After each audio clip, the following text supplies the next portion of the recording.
Ladies and gentlemen, we have done the math. It's no secret anymore. Austria is in the lead, and it's no longer possible for any other country to catch up. We are ready to announce the winner. The winner is Austria! De Oostenrijkse Conchita Wurst won dit jaar met Rise Like a Phoenix het Eurovisie Songfestival. Dat deed ook Tom Neuwirth toen hij enkele jaren terug als een diva met een baard gerees die het hokjesdenken wil doorbreken. Al van jongs af aan droomde de kleine Tom om ooit eens op het podium te gaan staan van het Eurovisie Songfestival. Dat vertelde Conchita in januari al in een interview met J-Live. I used to watch it with my mom as far as I can remember. She is a huge fan of Eurovision, and so I became one too. And I didn't know a long time actually that my most favorite singer of all time, Celine Dion, won in 1988. And 1988 was my year of birth. So I think that's a magical connection. Yeah. How did the Austrians react when they heard that you would represent them on the Eurosong Festival? Oh, some of them liked it, and some of them not that much. But you know, I'm used to that, and I'm happy that there's some people, you know, standing by my side and cheering for me, and so I'm more like a person. I focus on the good things, so I'm very happy that everybody in my mind loved it. If you could browse through your iPod, what kind of music would we find in it? Oh, this is so cliche. It is Cher on it, there's Tina Turner on it, of course, Lady Gaga, Beyonce, oh my, she's just out of this world. And, you know, I love strong women and strong women's voices, so I'm really about, you know, all this Hollywood glamour and hair and fabulously dressing. And yeah, this would be my iPod favorite list. Yeah. Dana International wrote history as the first transsexual artist. You're obviously not afraid to think about outside the box. What kind of responses do you expect in Copenhagen? Oh, I hope that I get the chance to spread my message, because of course I'm a musician and I want to sing on this stage. But on the other hand, I really try to fight for more tolerance and more acceptance, because I think at the end of the day for me everything is about freedom. That the people, they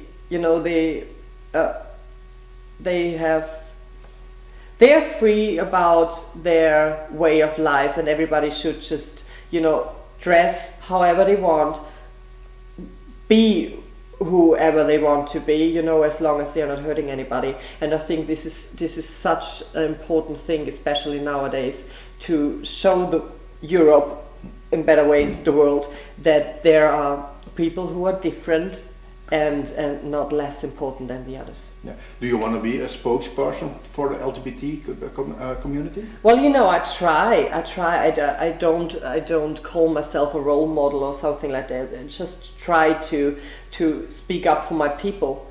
And because of this little fame I got, so I do just what I can to give maybe a few people a voice. Yeah. Some countries even threatened to pull out of the Eurovision contest. What do you think about their reaction? Actually, I don't really care about that, because I said before, I really focus on the good things in life, and you know, there's everywhere negativity out there, and I don't really pay too much attention to it, because I think if you think positive things gonna happen, and that's why, of course, I heard about it. Of course, I'm, you know, at the internet and the social media, of course, I heard it, but I don't really care. And the decision is made. I'm gonna sing at Eurovision, so sorry about that. Yeah, let's talk a little bit about your life before you became Conchita. When did you notice that you were different than other boys? Oh, I think as far as I can remember. You know, I think everybody would agree on that when I say, you just feel it, that there is something, that you're a bit different than the other kids in your class or something, and this was the same with me. And being a teenager is a very tough time, so I as far as I can remember, I really tried to fit in, and I changed myself in every way you can imagine to just, you know, be part of the whole group.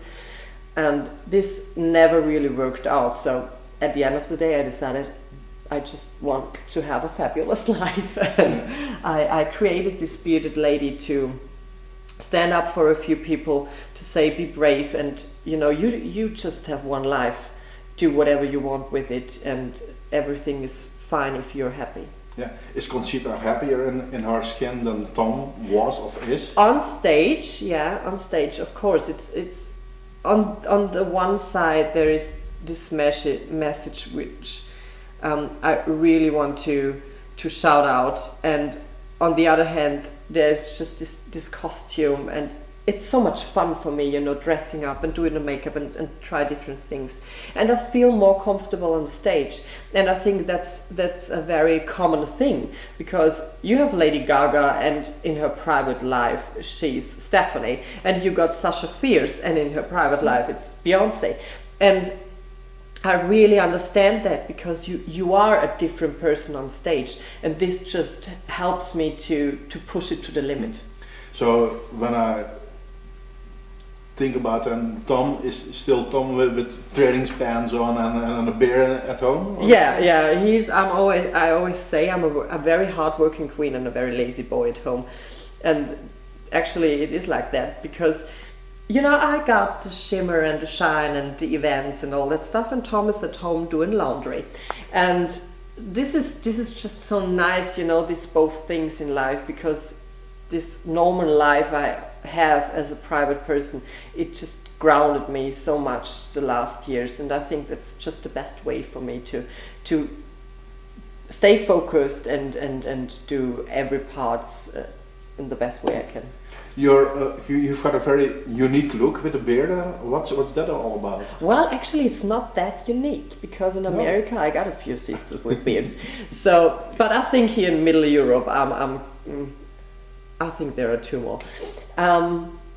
This is for me a message to get attention, and also the way here with the cap, you know, the people looked in the window and saw me, and for me it would be a little goal if they go home to their families and they tell them, you know what I saw today, a bearded lady, and they start talking about being different and what's outside the box, you know.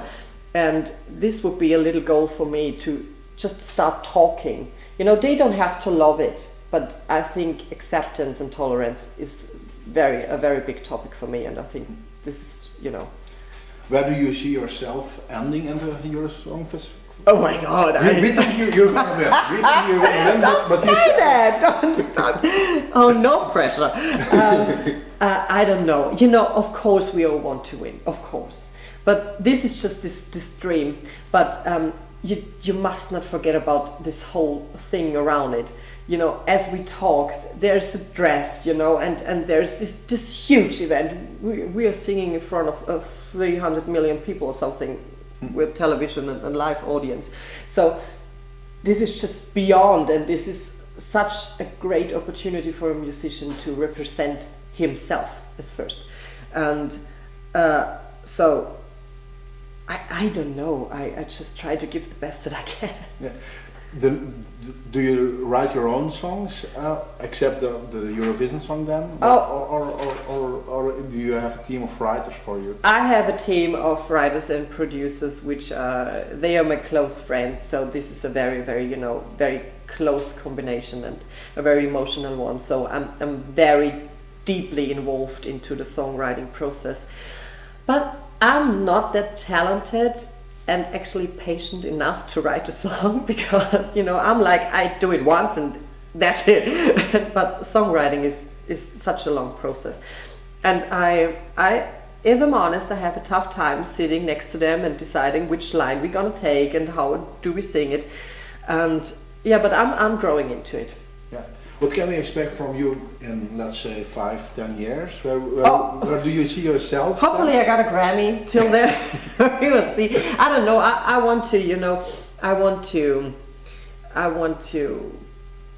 be bigger in Europe and hopefully start also in America. And, You know, a little Las Vegas show like Yeah, Britney like- Spears. This would be great. Like Celine Dion, she, Yeah, she, maybe. she did there also Yeah, yeah. a big show. But you're my